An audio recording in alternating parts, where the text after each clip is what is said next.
જો ઘણા બધા વિદ્યાર્થી મિત્રોનો પ્રશ્ન હોય છે કે સાહેબ અમારે સામાજિક વિજ્ઞાન જે છે ટેટ 2ની અંદર ખાસ કરીને એમના માટે અમારે શું પ્રિપેરેશન કરવી XYZ આવા ઘણા બધા વિદ્યાર્થી મિત્રોના પ્રશ્નો હોય છે.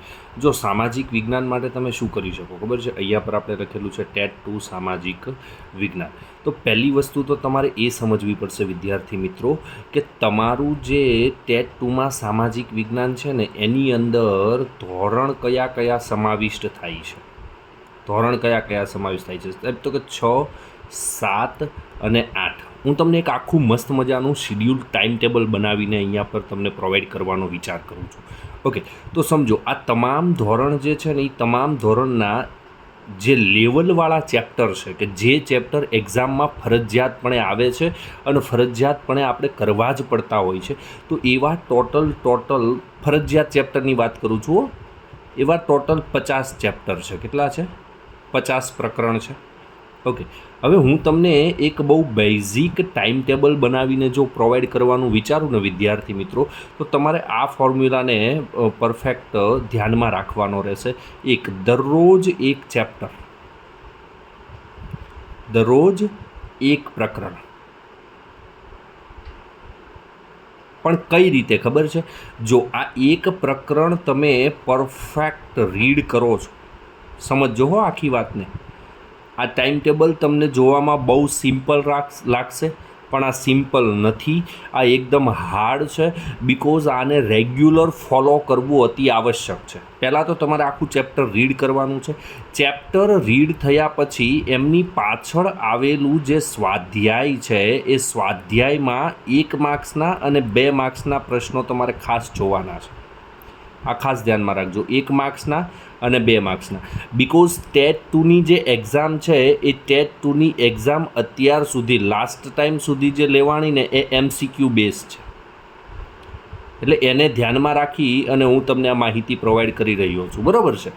હવે સ્વાધ્યાય કમ્પ્લીટ થઈ ગયું, એના પછી તમે કોઈ પણ બુક્સ યુઝ કરતા હોય, જેમ કે તમે નવનીત યુઝ કરો છો કે પછી XYZ કોઈ પણ બુક યુઝ કરતા હોય, તો એમની અંદર તમને ક્વેશ્ચન આપેલા હોય છે, MCQ બેઝના ક્વેશ્ચન.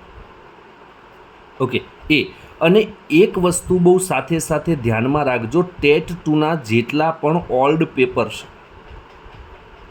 જે કોઈ પણ ઓલ્ડ પેપર છે જેને આપણે સામાન્ય રીતે PYQ કહીએ છીએ, આ સિસ્ટમથી તમે આ સિસ્ટમથી તમે કમ્પ્લીટ પ્રિપેરેશન કરશો ને બેટા, એટલે એક પ્રકરણ દરરોજ એટલે એક દિવસમાં, તો એ તો 50 પ્રકરણ કરવા માટે તમારે 50 દિવસ લાગશે. કેટલા દિવસ લાગશે? 50 દિવસ. હવે કોઈક સમય એવો પણ આવે કે ભાઈ તો કોઈ ચેપ્ટર નાનું છે તો એક દિવસમાં 2 ચેપ્ટર થઈ શકે છે, કોઈ ચેપ્ટર મોટું છે તો 2 દિવસમાં એક ચેપ્ટર પણ થઈ શકે છે. એવરેજ 50 દિવસની અંદર તમારું જે 75 માર્ક્સનું કન્ટેન્ટ છે, 75 માર્ક્સનું કન્ટેન્ટ જે છે એ કન્ટેન્ટ તમારું કવર થઈ જશે અહીંયા પર. હવે તમે એવું વિચારશો કે સાહેબ તમે આ આપ્યું છે તો આ કોઈ એક્સપિરિયન્સના આધારે આપેલું છે?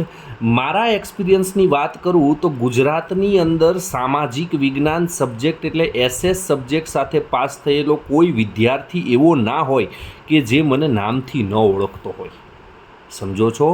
યસ. અને એવા વિદ્યાર્થીઓ અહીંયા આ વિડીયો જોવા માટે પણ આવશે કે જે ઓલરેડી મારી પાસે ભણી અને અત્યારે શિક્ષકમાં નોકરી કરી રહ્યા છે. તો એ વિદ્યાર્થી આ વિડીયોના કોમેન્ટ બોક્સમાં ફરજિયાતપણે કોમેન્ટ કરજો. ઓકે, ફરીથી કહી દઉં છું, આજે આખું શિડ્યુલ છે, આ શિડ્યુલને યોગ્ય રીતે ફોલો કરજો.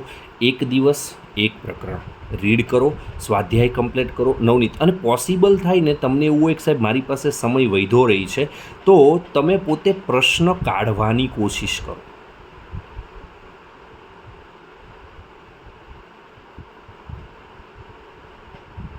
કારણ કે એક પ્રકરણ માટે એક દિવસ એટલે બહુ મોટો સમય છે.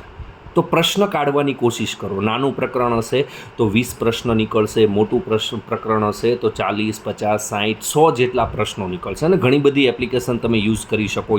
લાઈક ધેટ તમે આ એપ્લિકેશન પણ યુઝ કરી શકો છો, શાલા મિત્ર. ઓકે. અને આ સિવાય ઘણી બધી XYZ એપ્લિકેશન માર્કેટની અંદર અવેલેબલ હશે, તમે યુઝ કરી શકો છો. ઓકે, ચાલો તો ઓલ ધ બેસ્ટ. આ વિડીયો જો તમને યોગ્ય લાગ્યો છે વિદ્યાર્થી મિત્રો, તો ફરજિયાત આ વિડીયોને શેર કરજો એન્ડ કોમેન્ટ કરજો, તમારા મિત્રો સુધી આ વિડીયોને પહોંચાડજો. મારા તરફથી ઓલ ધ બેસ્ટ.